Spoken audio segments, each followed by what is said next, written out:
أعوذ بالله من الشيطان الرجيم بسم الله الرحمن الرحيم سيقول المخلفون إذا انطلقتم إلى مغانم لتأخذوها ذرونا نتبعكم يريدون أن يبدلوا كلام الله قل لن تتبعونا كذلكم قال الله من قبل فسيقولون بل تحسدوننا بل كانوا لا يفقهون إلا قليلا أعوذ بالله من الشيطان الرجيم بسم الله الرحمن الرحيم سيقول المخلفون إذا انطلقتم إلى مغانم لتأخذوها ذرونا نتبعكم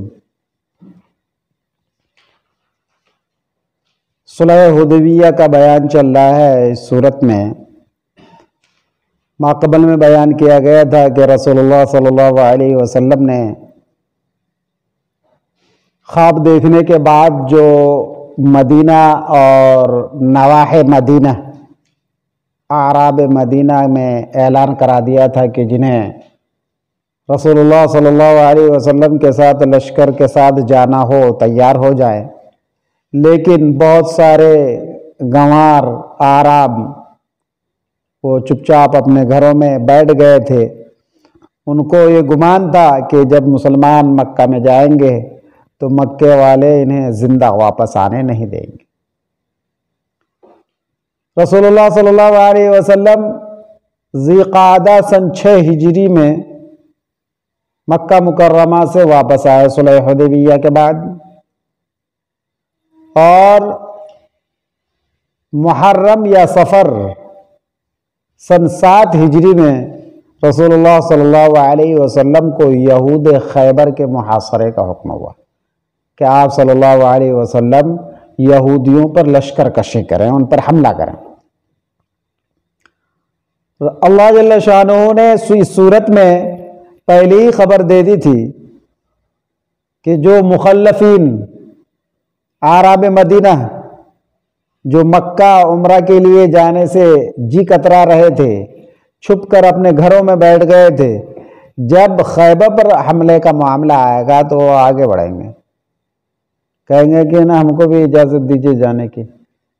لیکن اللہ جل شانہ نے پہلے ہی منع فرما دیا کہ نہیں،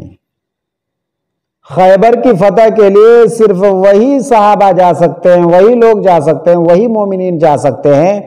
کہ جو صلح حدیبیہ اور بیعت رضوان میں شریک تھے۔ جو بیعت رضوان میں شریک نہیں تھے تو ان کو خیبر پر حملے کے لشکر میں شامل نہیں کیا جائے گا، اس لیے کہ خیبر سے مال غنیمت کا حاصل ہونا تقریباً طے تھا کہ مسلمانوں کو اچھا خاصا مال غنیمت حاصل ہوگا،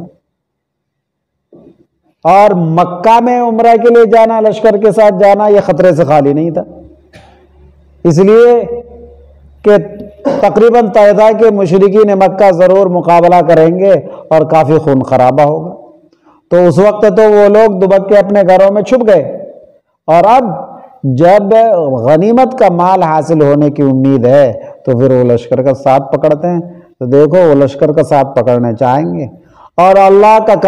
کلام، اللہ کا حکم بدلنا چاہیں گے۔ اللہ کا حکم یہ ہے کہ یہ مخلفین پیچھے رہ جانے والے خیبر پر حملہ کے لشکر میں شامل نہ ہوں، لیکن وہ اللہ کا حکم بدل کر اس میں شامل ہونا چاہیں گے، ان کو شامل ہونے کے لیے نہیں دینا ہے۔ اس آیت میں اللہ جل شانہ نے یہی فرمایا کہ ان قریب پیچھے رہ جانے والے جب آپ غنیمت کی جانب روانہ ہوں گے، یعنی خیبر کی غنیمتوں کی جانب، مغانم مغنم کی جمع ہے، لتأخذوها تاکہ آپ غنیمت حاصل کریں، ذرونا نتبعکم ہمیں چھوڑیے، ہمیں اجازت دیجیے کہ ہم آپ کی پیروی کریں، یعنی آپ کے ساتھ خیبر میں حملہ کے لیے ہم بھی روانہ ہوں۔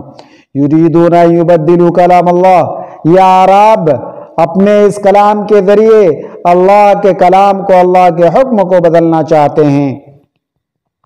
قل، اے مخاطب اے پیغمبر صلی اللہ علیہ وسلم، آپ کہہ دیجئے ان اعراب سے، لن تتبعونا، تم ہرگز ہماری پیروی نہیں کرو گے، تم ہمارے ساتھ نہیں جاؤ گے۔ نفی بمعنی نہیں ہے، یعنی تم بالکل نہیں جاؤ گے۔ کذالکم قال اللہ من قبل، اسی طرح سے اللہ جل شانہ نے اس طرح سے فرمایا، یعنی صلح حدیبیہ سے واپسی سے پہلے پہلے، یعنی مدینہ منورہ پہنچنے سے پہلے پہلے اللہ کا حکم آ چکا تھا کہ یہود خیبر پر حملہ کرنے کے لیے وہی مجاہدین اور وہی صحابہ جائیں گے کہ جو بیعت رضوان میں شامل تھے، ان کے علاوہ کوئی نہیں جائیں گے، اس لیے کہ جنہوں نے خطرہ مول لیا وہی غنیمت حاصل کرے گا، اور جو خطرے سے جی چرا کر چھپ گئے وہ غنیمت کے محلوں میں نہیں جائیں گے۔ اور جب آپ انہیں جانے سے، لشکر میں شامل ہونے سے روک دیں گے تو وہ کہیں گے فَسَيَقُولُونَ، تو اعراب مدینہ کہیں گے بل تحسدوننا، بلکہ آپ لوگ ہم سے حسد کرتے ہیں۔ حسد کی وجہ سے، یعنی مال غنیمت ہمیں دینے سے بچنے کے لیے،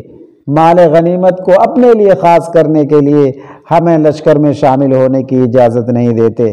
بل کانوا لا یفقہون الا قلیلا، بلکہ وہ تو بہت ہی تھوڑا سمجھتے ہیں، یعنی دین کو اور شریعت کو وہ سمجھتے نہیں کہ اللہ نے جو حکم دیا ہے اس حکم کی پیروی کرنی چاہیے۔ اللہ نے جب اولی دفعہ کہا کہ تم لشکر میں شامل ہو کر مکہ مکرمہ کے لیے روانہ ہو جاؤ تو اس وقت شامل ہونا چاہیے تھا، وہاں شامل نہیں ہوئے، اور یہاں غنیمت سامنے نظر آ رہی ہے تو یہاں شامل ہونے کی کوشش کر رہے ہیں، دین کو سمجھتے نہیں، اور وہ ادھر ادھر کی باتیں کرتے ہیں کہ آپ ہم سے حسد رکھتے ہیں۔